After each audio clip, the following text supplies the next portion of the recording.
and city lights, ancient roots in modern nights, dreams that shimmer, dreams that drive. We were born to rise.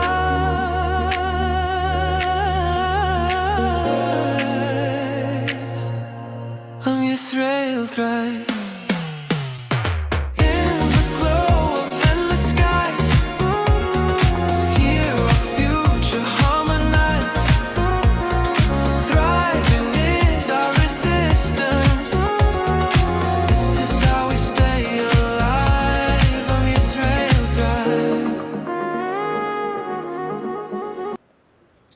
Hi, good morning, everyone. My name is Shayna and Netanya, looking like garbage this morning, but welcome to Am Yisrael Thrive with Jen, and it's so glad to see you here on this Sunday morning or afternoon if you're living on the East Coast like myself, where thriving is our resistance.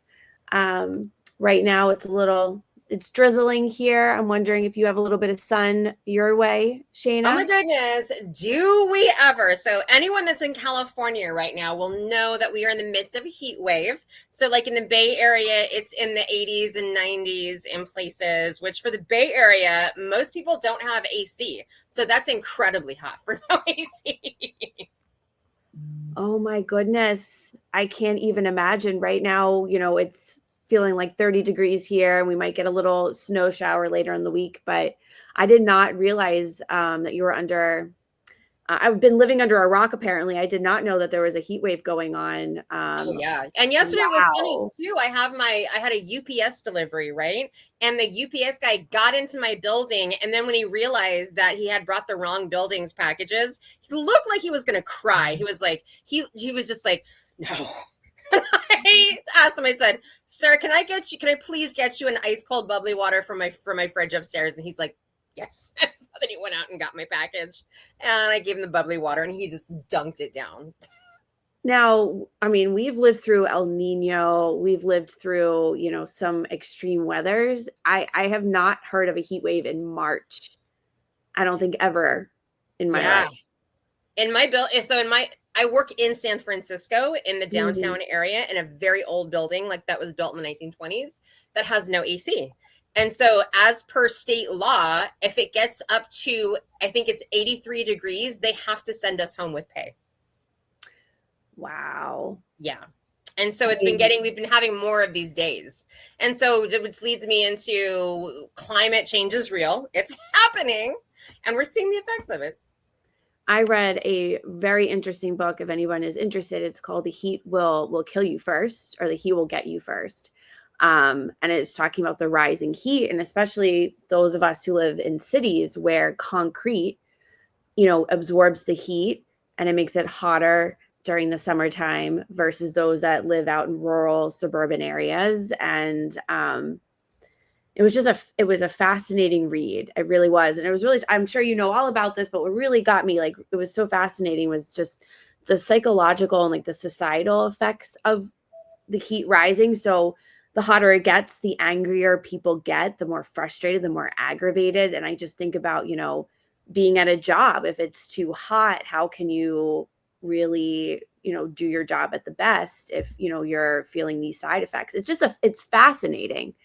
And you bring up a good point as well, too, that there are certain psychological factors within specifically cities that can make things and society sort of devolve. And I kind of feel like we've already been seeing that at least in where I live in Oakland, California, which is it's a very political place. And so most people here absolutely hate the government, absolutely hate Trump, absolutely hate Israel. And so there's such this negativity in the air for anyone that is Jewish. It's one of the reasons why I look like such garbage. I've been having, so on Friday I started having, my thorn of the week is that I had a panic attack from having yet another interaction with one of the local Nazis that loves to tear down, photos of the Beavis children and things like that and call them white colonizers and, say Zios don't deserve to live and, all that really nice, friendly stuff that they like to say to us. The buzzwords. Oh, yeah, exactly. But I'm here and I'm showing up, and my rose of the week has been Afro Man. Have you heard of the Afro Man? Yes. Can we please talk about Afro Man, please? I love Afro Man. For anyone that does not know, y'all got to Google Afro Man, all right? You will know him from the early 2000s song, I Gotta Get High, I Gotta Get High, yes. Right? So what a lot of people don't know is that Afro, man now lives in Ohio, and has like a wife and kids, and he's just living his, Afro man life, right? And so apparently, and he's known for smoking weed. Like that's all he does is like talk about weed, all right? So I don't know why the Adams County sheriff thought that he was somehow like kidnapping women and like, like doing narcotic sales and stuff like that, when literally all he does is smoke weed. And so they broke through his gate, broke through his door. They stole $400 of his money. They did all this they ate his food too. Remember, like one of the sheriffs ate part of his cake. The fucking pound cake. The lemon pound cake. There was literally a cop that goes in through the kitchen. He's got his gun drawn, right? And then he's looking. It's literally like a cartoon. Like he wants that pound cake so bad. And Afro Man made like songs like totally dissing and mocking them. Like he made one called Lemon Pound Cake about Officer Pound Cake. Wanted to put his gun down and take a slice, And he used the footage as part of his music video. And they were like, information. Yeah. He is my spirit animal for taking life's lemons and turning them into lemon pound cake, baby. All right. I love the outfit that he wore to court, the American flag suit. I thought it was just amazing. Me too. And all the people around him were just like, yeah, like they were so into it. Like it was amazing. I absolutely love that. To go off on like a rose. All right, two things. One, to talk about a thorn that went into a rose. Everyone has seen the horrible footage of the 4-year-old who was aggressively assaulted to the ground by an adult 39-year-old male UPS mailman. And what I think really bothered me the most is like, here is an innocent child who doesn't understand what's going on in the world and doesn't understand why this man is doing that to him. And that just, it really bothered me. And, I'm taking Friday night and Shabbat off, and it was really bothering me all through the night. Like I need to say something. And, I made a post. I was like, I'm going to break Shabbat because this was just really weighing on me. And I came across a video by Nick Matow. If I'm pronouncing his last name correctly, I'm sorry if I don't. If you don't follow him, he is not Jewish, but he's a big ally. He's not Jewish? No, he is not. But his wife is, and when I looked at her profile, she's an Israeli Jew, but he is not. Yes. And, he made a video showing the footage and giving his own opinion and reaction. And he said, I have to give credit. This was my wife. And my wife immediately, the one thing she picked up on immediately was that kid got up and put his kippah back on. Yep. He didn't stay there. He didn't stay down crying. He didn't get up and run away. He didn't get up and discarded his kippah. He got up and put his kippah back on and went to his friends. And that to me was like a rose, because it, as Nick said much more eloquently than I can, this shows what Jewish resilience is. This is what the Jewish people are. You push us down, we get back up. We don't hide. We are still visible. And I was like, wow, like that. I said, thank you for providing this perspective, because I could have just been crying all day and just being so upset with everything. But I'm like, you know what? If this 4-year-old can get up and just continue being his proud Jewish self, if that little 4-year-old boy can model resilience for Yes. all of us adults, it is incumbent upon us adults to practice it. And that just for me just keeps it really changed my perspective. And I'm just so grateful for that. And just, focusing on the Jewish joy and resilience. And I could be angry all day long, but like this is what Jews are.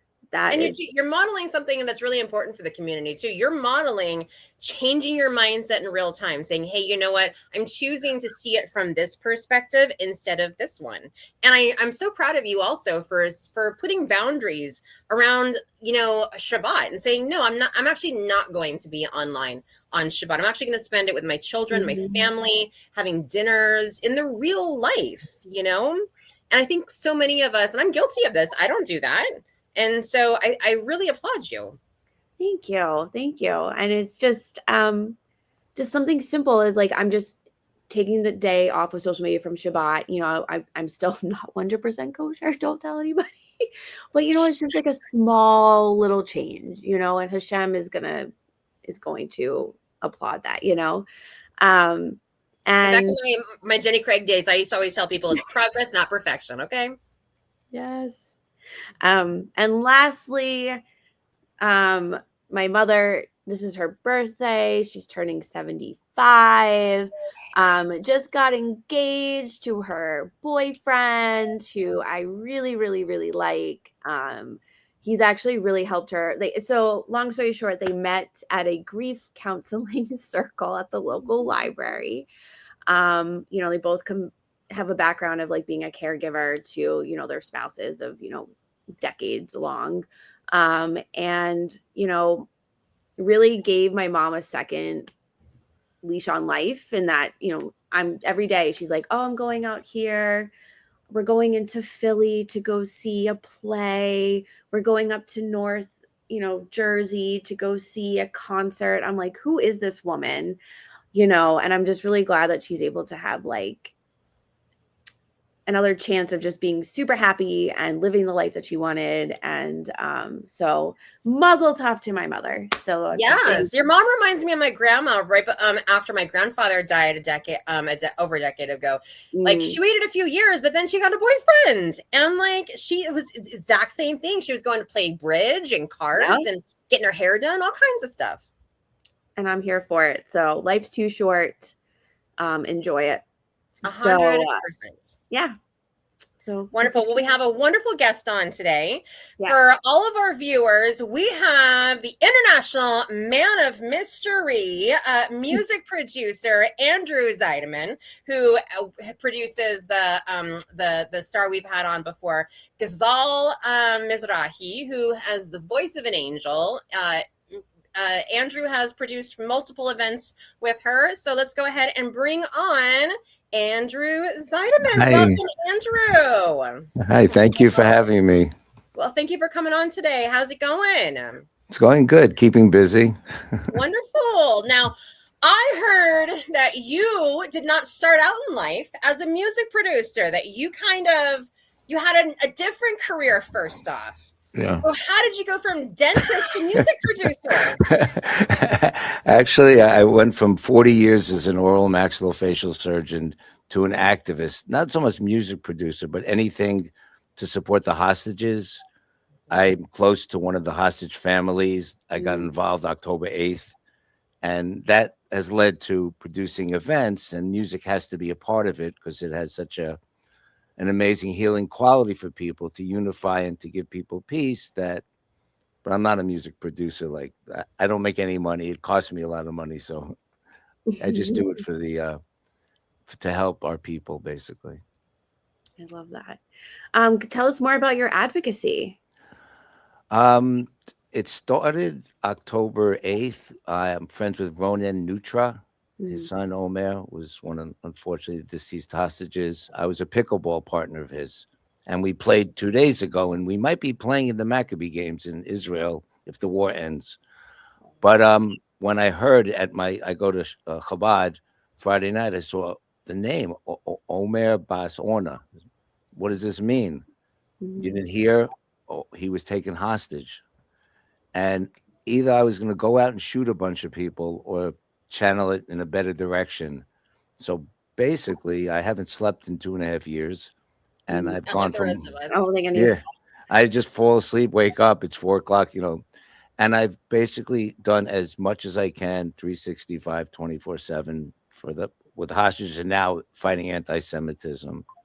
That's amazing. Share with us. I would love to delve into the intricacies of how you and Ronan Nutra really formed that friendship. When his son was taken hostage, sounds like you were able to really sort of be there for him. It's interesting. We ran almost parallel courses. He was all over the world, and I was doing events he wasn't even present at with his rabbi Joel Levinson at Midway, at the Ohel in Queens, at different places in the city. I staged these large rallies, and but we were in touch. But they were busy everywhere. We were just advocating for the hostages. Almost on a daily basis. I got involved in forming counter protests every day in New York City because right after, actually early November, in Hicksville, Long Island, a white middle class neighborhood, they had a protest for the pro-Pali stupids, we call them, the pro-Palestinians. 1,000 of them screaming about globalize the Intifada, right where I grew up. I did a counter protest with a gentleman named Gary Jacobs, another strong advocate. 50 of us showed up, and the media didn't even want to talk to us. Of course. No, we were nullified.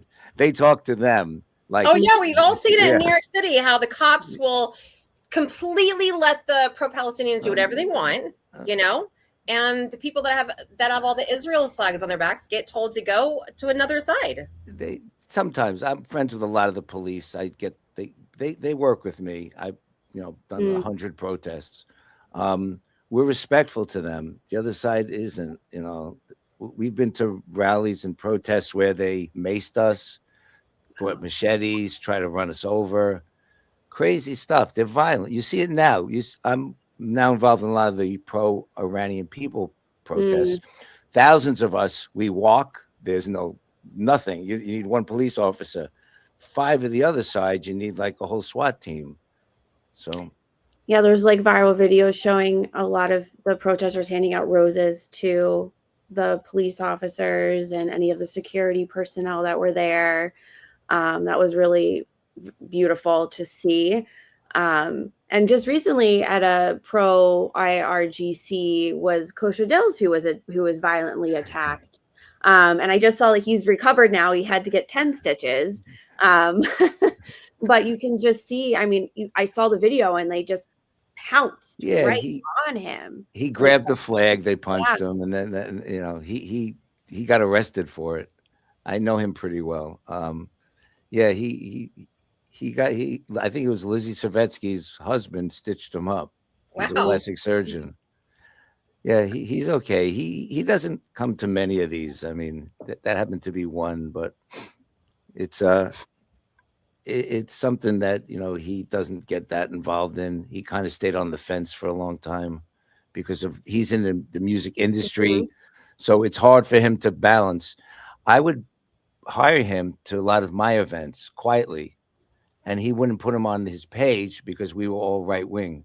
So he would perform, but he wanted no social, awareness of who he's working with. And see, I always get a little sad when I hear that in the Jewish community, just because it feels like, to me at least, and you guys can feel free to disagree. And I'm speaking as somebody that was always very left wing.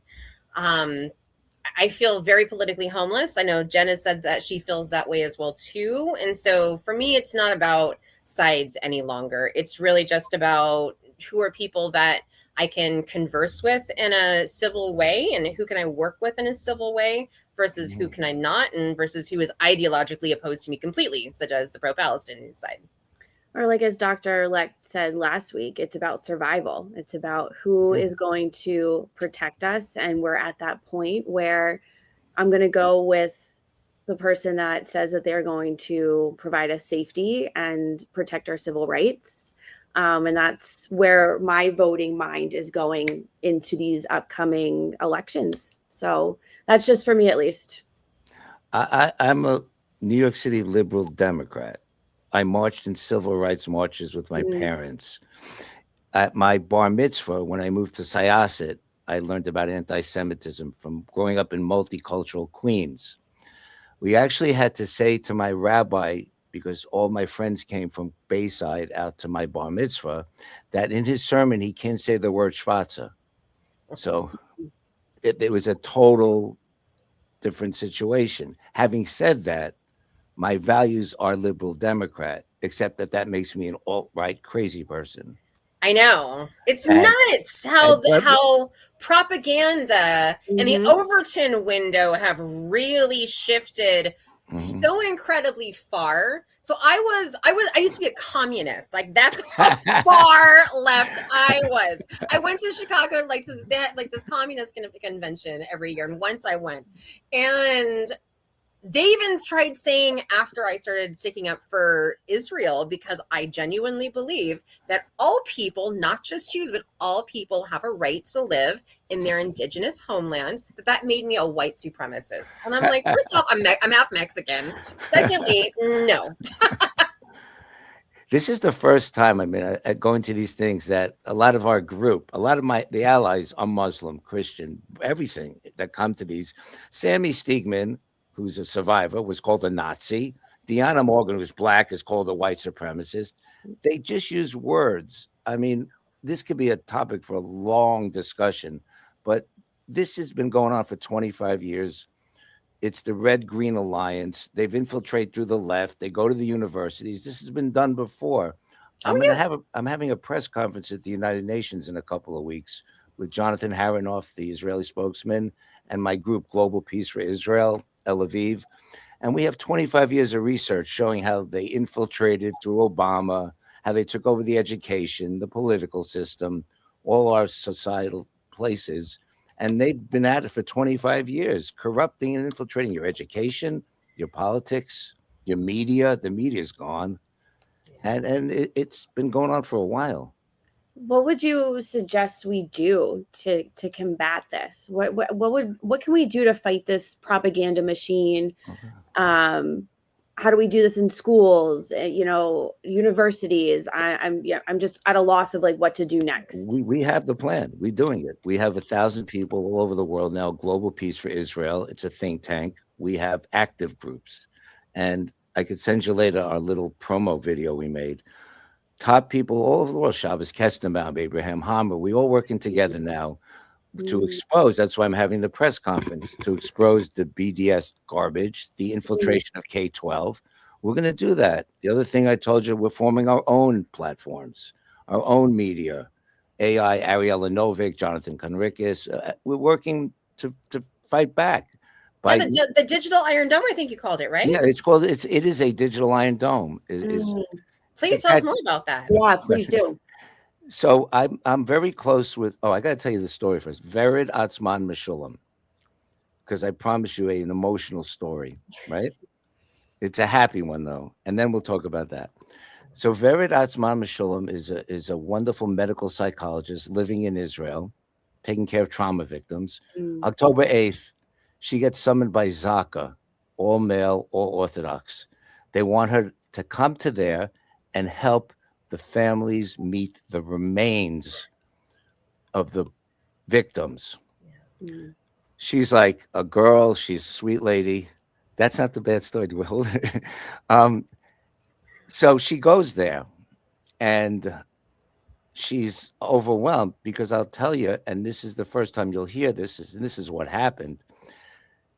The remains aren't intact. The way they figured out the number of victims was counting heads. Oh my God. That's how they knew how many victims. The next problem was face IDs. Not Hamas, Palestinians, Islamists blew the faces off of 90% of the victims. After they killed them, they shot their faces off. This is the other side of resistance that Mamdani talks about. Anyway, Vered, a good story for Vered, of faith, and you were talking about Shabbat. Mm. She's very close to the Orgomani family, Mm. Yaakov and Leora, who's of blessed memory, passed away. When it happened, actually, the 100 hostage families got on a plane, flew 24 hours, 12,000 miles, just to come to a cemetery in Queens and say a prayer. They went to the Ohel. They flew in, they prayed, they went back to Israel. 100 families. Yaakov Argamani was one of them. Vered wanted to do something for the mother, Leora. She's dying of terminal brain cancer. Mhm. She's Asian. She's Chinese. She arranges to fly the sisters in from China to meet the mother before she dies. It's a Oh. Friday. It's a Friday. Vered, who's secular, I can't even tell this story without getting him. Goes home, says, I'm keeping Shabbat. First time in her life. Shuts off the phone, closes the windows, the lights, and starts praying that the sisters make it to Israel to see Leora before she passes. That morning, Noah's rescued. Yeah, I remember that. They I all rem- meet. The reunions with Noah, with the sisters, with the mother. That's faith. I remember when that happened, and I remember thinking exactly that too. That is fucking Hashem, like Mhm. bringing her back so that she could see her mother before she Mhm. died. Yeah, it happened on that day. It just all came like wow, like, and Goosebumps. yeah, right. Anyway, next question. Moving on. Moving on. Anyways, I have so many of these stories. I tell you, I've met like all these. Here's the next story. that's why I didn't even like make it a question Ori list for you, Danino. Andrew. Ori Because I knew Danino. you'd be a live one, and you just A keep us live one. entertained. So, Ori Danino. Do you know the story of Mhm. Ori? No, Okay. tell us I know. All right. Okay, Well, you know part of it, but okay. So part of it. Yeah. Einav Danino is Ori Danino was one of the 6 that was kept in the tunnel. Ori Danino went. This you don't know for sure, because I'm very close with his mom, Einav, now, and it's been for a few years now. Mhm. It was a Sukkot. It was a holiday. They're religious. They don't go out on Sukkot. They shouldn't go out. Ori wants to go to the Nova Festival. His friends are saying, "Stay home tonight. Please stay home." We don't do that. But he got talked into going. He Mhm. goes with some friends. When it all goes down, Ori grabs his friends, and he was always a leader, gets in the car and drives and gets away. 2 girls that he met there call him up. We need you. We need you. He drove back into the fire, I did hear about him. got the girls, and got caught. Mhm. The girls got released in the prisoner exchange. They were saved. He saved them. He got kept in the tunnel for 300 days. His last act on earth was bracing the body of Eden Yerushalami while they were bulleting them, shooting them to death. Einav tells the story how she feels blessed. She thanks Hashem for being able to bury her child. You're standing next to this woman saying this to an audience, that I thank Hashem that I got to bury my son. So you see that kind of strength. You're like, look at this one. This is why it's like I have to be in Israel, is because that's the kind of strength I need to have around me to survive. Because let me tell you, as Jen and I, as we all know, we're all American Jews. Mhm. Shit's rough right now, right? Yeah, no, so resilience. That's what we're doing with the Iron Dome. They're killing themselves there. They put filters in masks, but they have a huge PTSD problem in Israel right now, really bad. And working with Zaka as I do now, I hear these stories of, you know, I can't do another story. This one's gonna, but it's a good one if you want it. But Please. Yeah. so after this happened, when okay, so Zaka's volunteers, they go into the scenes, they scrape the blood off the floor because you got to clean everything to bury it properly, the remains. And there's this gentleman who the wife tells my friends who are the head of Zaka, Dubi and Simcha, that she's worried about her husband. He's not coming home at night. Mhm. He's a carpenter, but he's staying out till 2 in the morning, and he leaves at 4 in the morning. He sleeps 2 hours and goes to work. He has 3 sons. The story is that the wife's pregnant with their daughter, the 4th child, and they prepare the room pink and the bed and everything, and with the crib and furniture and paintings on the wall. And then October 7th happens, and he has to go into this room, and in the room is the same pink, the same bed, and a decapitated baby. And he can't erase the image. So Vered works with him for like 10 months. He can't look at his new baby because of this, what he's seen. They do all kinds of therapy, and finally, after 10 months, he gets to go home and hug his new child. So she was able to rehabilitate him, but it took a long time, and it's a very big problem in Israel right now. Very big. The work Zaka does is amazing. Yeah, no, they're incredible. It's that's something I got behind fully with them. I mean, as much as I could do to help them. I honored them at the concert I did in Jerusalem, Mm. and they're just wonderful, wonderful people. It's volunteer. Mhm. Is there any way like American Jews could help with this problem in Israel? Is there? I know this organization. Are there any other organizations you believe that could also help that we could, I don't know, donate or? Yeah, I mean, I'll tell you after Zaka. You could just go online and make a donation to them. They're the most altruistic.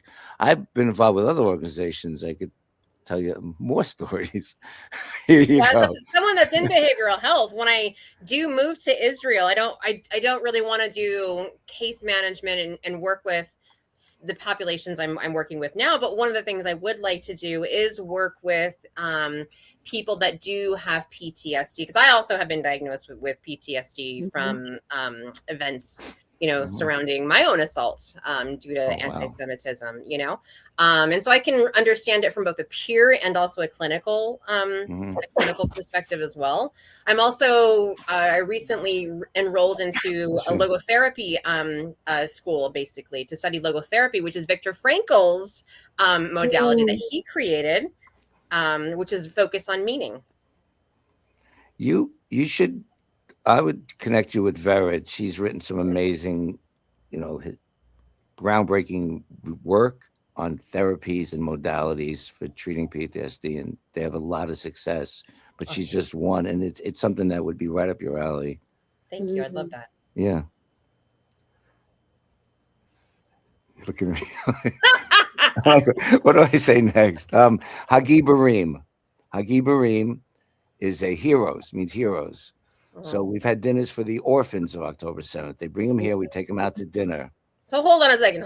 We're bringing the orphans to America, and then they could support them. Hagi Barim. It's a group. They take the orphans of October 7th and they bring them here, and they take them around, usually New York, Miami, Los Angeles.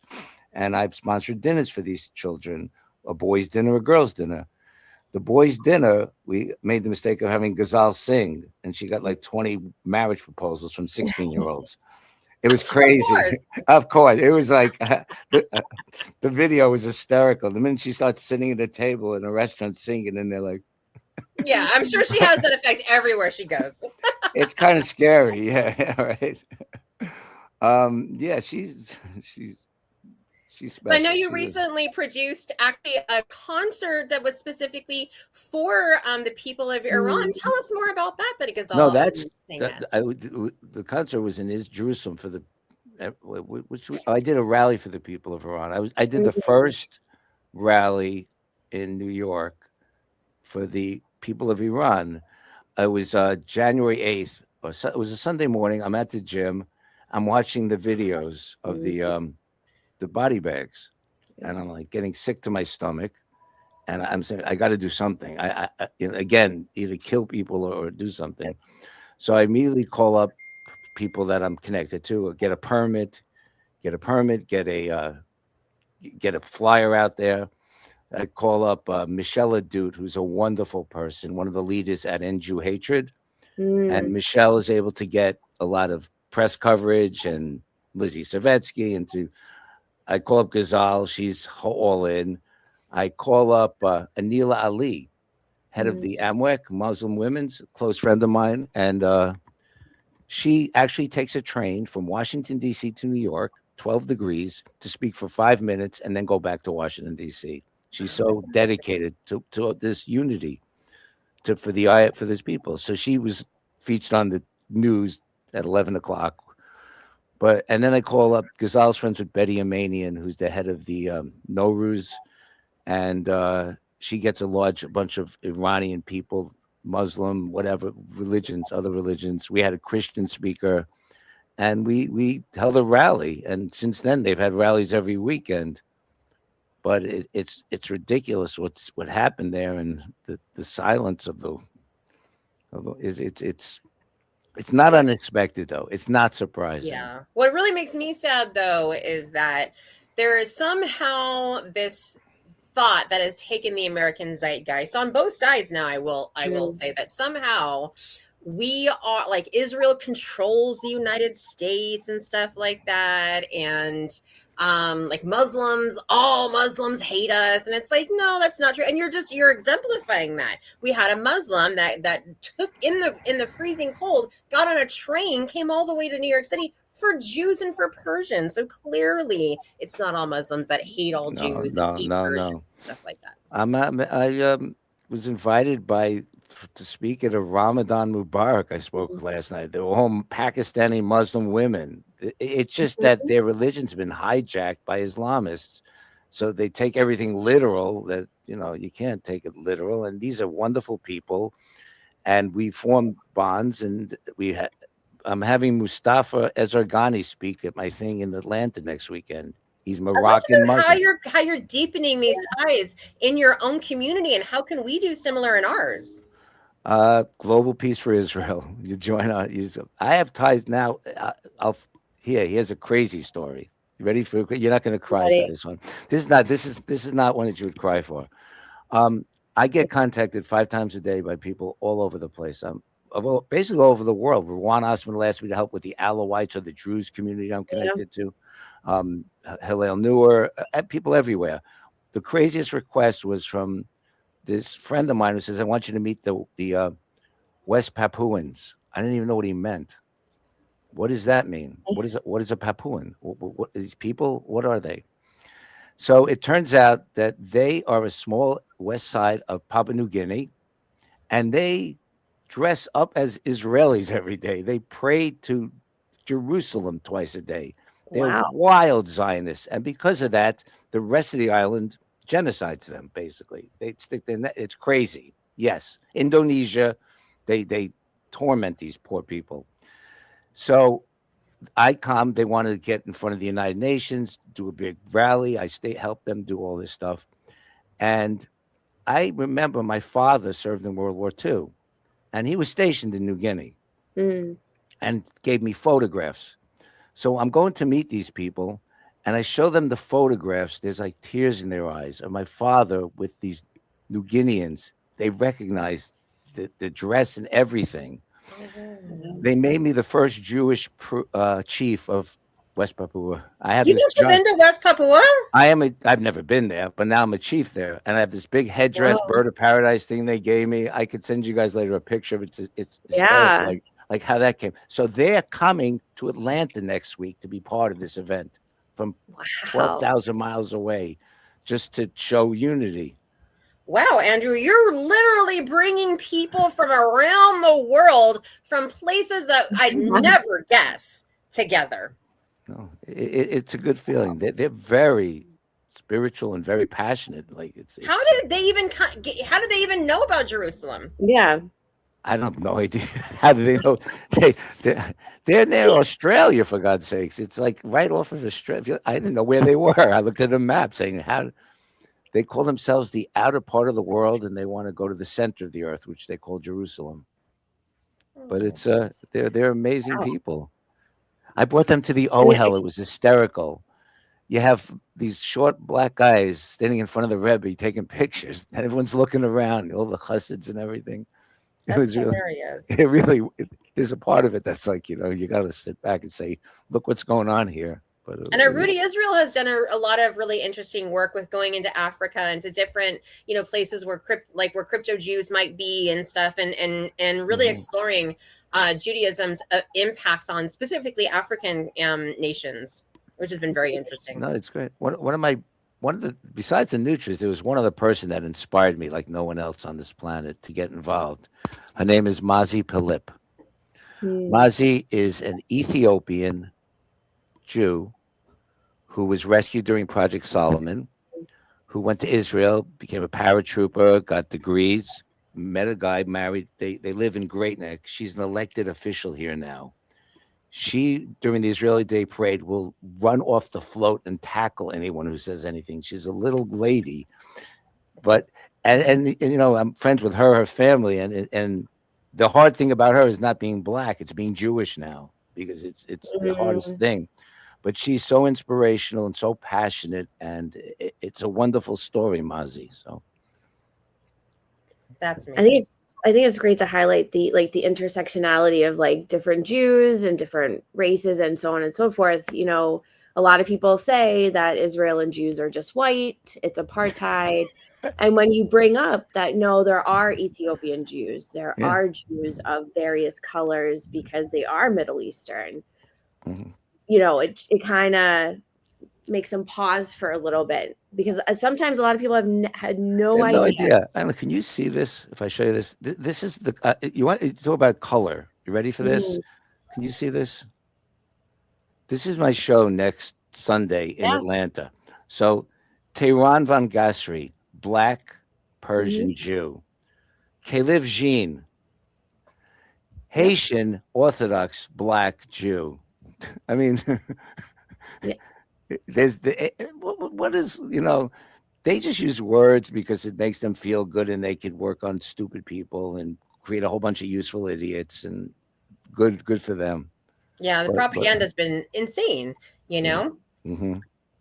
Oh, the bots are botting, and all the farms are working overtime. And I mean, I even seen it. I have a post that I didn't even make. It was someone else who made a post that is Persian, saying the solidarity between Jews and Persians, because again, a lot of people are not aware of the history of Jews and Persians for thousands of years. Right. For them, this is the first time learning about it. And the bots that are just constantly just the IRGC flag.